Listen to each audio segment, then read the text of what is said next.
മുത്തത്തിന്റെ sticker ഇല്ലേ, അത് ഈ ഫോട്ടോ ഒക്കെ ഇല്ലേ, ഞാൻ പറഞ്ഞ കണ്ണൂരിട്ട് ആ സാധനമൊക്കെ സ്റ്റിക്കർ എടുത്ത് അയച്ചു.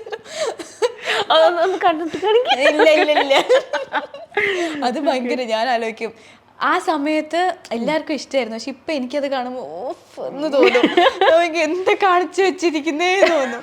അല്ലേ പാവ, പക്ഷെ ആ സമയത്ത് കുഞ്ഞിപ്പിള്ളേര് ആ ഒരു പ്രായത്തിൽ അതൊക്കെ ആ ഹെയർ സ്റ്റൈലും ഇങ്ങനെ ഒരു ബാൻഡ് അയ്യോ ആ ഹെയർ സ്റ്റൈലും നോട്ടും. പക്ഷെ അതൊക്കെ ആ സമയത്ത് അനുകരിച്ചവരുണ്ട് കേട്ടോ. ആ എന്നോട് ഇപ്പൊ മെസ്സേജ് അയക്കും, ശ്രദ്ധേന്റെ ബാൻഡ്, ഒരു ബാൻഡ് വെക്കായിരുന്നു ഞാൻ ഉള്ളില്, എനിക്കൊരു ഓറഞ്ച് ബാൻഡൊക്കെ വെച്ചിട്ട്. അതെ അതെ അതെ. അപ്പൊ അതൊക്കെ പറയും, ബാൻഡ് കണ്ടിട്ട് അങ്ങനെയൊക്കെ മേടിച്ചു അങ്ങനെയൊക്കെ പറയുമ്പോ ഓ അന്നേ അന്നേ ഞാൻ ട്രെൻഡ് സെറ്റർ ആയിരുന്നു എന്നൊക്കെ ഇപ്പൊ കാണുമ്പോ അൺസഹിക്കബിൾ ആണ്.